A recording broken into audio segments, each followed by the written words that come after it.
नौवीं कक्षा का तीसरा विषय हिंदी क्लास में आप सभी बच्चों को स्वागत है।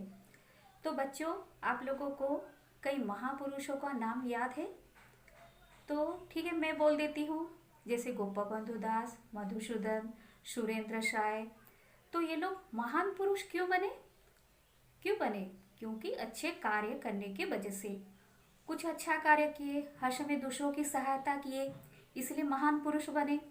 तो उसी तरह आपकी किताब में एक कविता है, फिर महान बन, तो जिसमें आप लोग भी महान बन सकते हैं। तो कविता देखिए 33 नंबर पन्ने में दिया गया है। कविता का नाम है फिर महान बन। कवि हैं इसके नरेंद्र शर्मा जी। तो पहले हम कवि परिचय देखते हैं। नरेंद्र शर्मा का जन्म सन 1913 ईस्वी को उत्तर प्रदेश के बुलंदशहर जनपद के जहांगीरपुर नामक गांव में हुआ। सन 1936 ईस्वी में इलाहाबाद विश्वविद्यालय से उन्होंने एमए पास किए। साहित्य सृजन के प्रति उनकी पहले से ही रुचि रही। छात्र जीवन से ही उन्होंने भूल-झूल तथा कर्णफूल प्रकाशित किए थे। फिर उन्होंने स्वतंत्रता संग्राम में भाग भी लिए, जिसकी वजह से उन्हें जेल भी जाना पड़ा। कुछ दिनों तक अध्यापक की नौकरी भी किए। फिर सिनेमा के लिए गीत भी लिखे। बाद में मुंबई आकाशवाणी केंद्र में नियुक्त भी हुए। 1988 में उनका देहांत हो जाता है। तो प्रमुख कविता संकलन है प्रभात फेरी, प्रवासी के गीत, प्रीति कथा, कामिनी, अग्निशस्य, कदली वन, प्यासा निर्झर, उत्तर जय, बहुत रात गए आदि उनके प्रमुख कविता है। नरेंद्र शर्मा की कविता में मानव प्रेम, प्रकृति सौंदर्य के सरल और सजीव चित्र भी मिलते हैं। जड़ वस्तुओं में मानवीय चेतना, करुणा की भावधारा बहती है। बाद में वे समाज के दुख दर्द के प्रति आकृष्ट हुए और असुविधा को दूर करने की आवाज भी उठाए। और तो जो असुविधा को दूर करने के लिए आवाज किसके सहारे उठाए? अपने कविताओं के माध्यम से। इसके लिए उन्होंने विद्रोह भी किया। तो शर्मा जी की भाषा क्या है? सरल है, शुद्ध है और भावगर्भक होती है। तो कविता का भाव वो थोड़ा देख लेते हैं। तो उसमें कहा गया है मनुष्य अमृत की संतान है। तो मनुष्य किसकी संतान है? अमृत की संतान है। अपनी महानता के कारण वह सबसे श्रेष्ठ प्राणी के रूप में परिचित है। तो मनुष्य किस लिए श्रेष्ठ प्राणी के रूप में परिचित है? किसके कारण? अपनी महानता के कारण। लेकिन आज वह अपना कर्तव्य भूल गया है। अपने कर्तव्य पर सचेतन होने के लिए कवि ने इस कविता में सलाह दी है। मनुष्य को मनुष्यता का पाठ पढ़ाने के लिए, संसार को स्वर्ग बनाने के लिए यह कवि की चेतावनी भी है। कवि ने मनुष्य को फिर महान बनने की प्रेरणा इस कविता के माध्यम से दिए हैं। तो सभी बच्चों को इसमें क्या बनने की प्रेरणा दिए गए हैं? महान बनने की। तो पहले कविता को देखते हैं। तो कविता देखो 3 भाग में दिया गया है। मैं एक एक भाग पढ़ूंगी और उसका अर्थ समझाऊंगी, उसके बाद उसको समझा दूंगी। ठीक है? तो पहला भाग देखते हैं। फिर महान बन मनुष्य, फिर महान बन। मन मिला अपार प्रेम से भरा तुझे, इसीलिए कि प्यास जीव मात्र की बुझे। विश्व ही तृषित मनुष्य, अब न बन कृपण, फिर महान बन। तो इस भाग में शब्द देखते हैं। अपार का मतलब होता है असीम। प्रेम का मतलब होता है स्नेह, प्यार। उसके बाद विश्व का मतलब होता है संसार। तृषित का मतलब होता है प्यासा।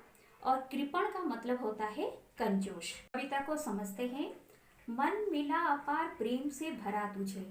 तो कवि का कहना है मनुष्य को अपार प्रेम से भरा मन मिला है।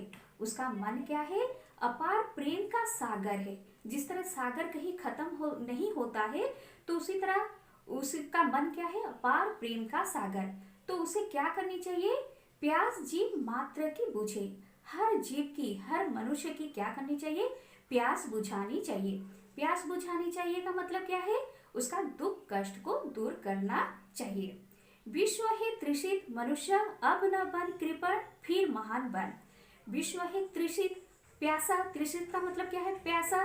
अर्थात संसार में चारों तरफ दुख दर्द फैला हुआ है, तो मनुष्य को कृपण न बनकर, कंजूस न बनकर, उसे जो अपार प्रेम से भरा जो मन मिला है, तो प्रेम से भरा हृदय से उसे क्या करनी चाहिए, दूसरे का दुख कष्ट को दूर करना चाहिए। उसको अपने बारे में नहीं सोचना चाहिए, अपने सुख के बारे में नहीं सोचना चाहिए, उसे दूसरे का दुख कष्ट को दूर करना चाहिए। तभी मनुष्य क्या बनेगा, महान बनेगा। हो गया, समझ गए। अभी कविता का दूसरा भाग देखते हैं। तो कविता क्या है, शत्रु को न कर सके क्षमा प्रदान जो, जीत क्यों उसे न हार के समान हो, सूल क्यों न वक्ष पर बने विजय सुमन, फिर महान बन। तो अर्थ पहले देखते हैं। शत्रु का मतलब तो मालूम है, दुश्मन। क्षमा का मतलब है माफी। उसके बाद जीत का मतलब विजय। सूल का मतलब क्या है, कांटा। वृक्ष का मतलब है हृदय। अब विजय सुमन मतलब, विजय का मतलब जीत, और सुमन का मतलब क्या है, फूल। तो जीत के फूल। कविता को समझते हैं। तो कवि का कहना है, क्षमा दान ही सबसे बड़ा दान है, उससे कोई बड़ा दान नहीं है। जो अपने शत्रु को क्षमा प्रदान नहीं करता है, वही जीत उसके लिए क्या होती है, हार के समान कहलाती है, और वही विजय सुमन उसके हृदय पर कांटों की तरह चुभते रहते हैं। तो कवि का कहना है कि हर मनुष्य को अपने हृदय में उदारता भाव पैदा करे और दूसरे मनुष्य को क्षमा प्रदान करना चाहिए। जो मनुष्य दूसरे मनुष्य को क्षमा प्रदान करता है, वही मनुष्य क्या कहलाता है, महान बनता है, महान पुरुष भी कहलाता है। कविता का अब तीसरा भाग देखते हैं। दुष्ट हार मानते न दुष्ट नेम से, पाप से घृणा महान है न प्रेम से, दर्प शक्ति पर सदैव गर्व कर न मन, फिर महान बन। तो दुष्ट का मतलब जो अशिष्ट, जो बदमाश बोला जाता है। नेम का मतलब है नियम। घृणा का मतलब है नफरत। प्रेम का मतलब तो मालूम है प्यार। दर्प शक्ति का मतलब गर्व। उसके बाद सदैव माने सदा। गर्व का मतलब है घमंड। ठीक है। तो कविता को देखते हैं। तो कवि का कहना है, दुष्ट अपनी दुष्टता से कभी हार नहीं मानते हैं, हर नियम को पार करके दुष्टता करते हैं। अगर हम उसको दंड देते हैं, पाप कहलाता है, और उसे घृणा भी करते हैं, अत्याचार भी करते हैं। तो इसलिए कहा गया है, पाप से घृणा महान है न प्रेम से। कहने का मतलब है प्रेम से कुछ भी महान नहीं है। अगर उस दुष्ट के साथ अगर हम प्रेम जैसा बर्ताव करते हैं, तो अपनी वो दुष्टता छोड़ देता है। तो कवि इसलिए कहते हैं, हर मनुष्य के मन में प्रेम भाव लाना चाहिए और दूसरे के साथ प्रेम जैसा बर्ताव करना चाहिए। तभी वो मनुष्य क्या बनेगा, महान बनेगा। फिर दिया है, दर्प शक्ति पर सदैव गर्व करना मन, फिर महान बन। तो कवि यहाँ पर कहते हैं, हर मनुष्य में भगवान कुछ न कुछ अच्छे गुण देकर पैदा किए हैं। सब में कुछ न कुछ अच्छी दक्षता और क्षमता है। तो मनुष्य को कभी भी अपनी दक्षता और क्षमता पर कभी घमंड नहीं करना चाहिए, इसका सद्व्यवहार करना चाहिए। अपने जो भी अच्छे गुण है, उसका सद्व्यवहार, दूसरे की सहायता करनी चाहिए। जो मनुष्य अपने दर्प शक्ति पर घमंड नहीं करता है, वही मनुष्य क्या बनता है, महान बनता है। तो देखो, पूरे कविता में पहला भाग में कहा गया है, दूसरे का दुख कष्ट दूर करो, महान बनो। दूसरा में कहा गया, दूसरे को क्षमा प्रदान करो, इसलिए मन में उदारता भाव लाओ। फिर मन में प्रेम जैसा भाव लाओ। फिर लास्ट में क्या कहा गया, अपने पर कभी भी घमंड नहीं करना चाहिए। जो मनुष्य इस तरह का गुण अपनाता है, इस तरह का व्यवहार करता है, वही मनुष्य क्या बनता है, महान बनता है। तो हमें भी, आप लोगों को भी इसे यही सीख लेनी चाहिए, यही गुण को अपनाना चाहिए, तभी आप लोग भी एक महान मनुष्य बन सकेंगे। ठीक है। तो आप लोग कविता को समझ गए, तो धन्यवाद।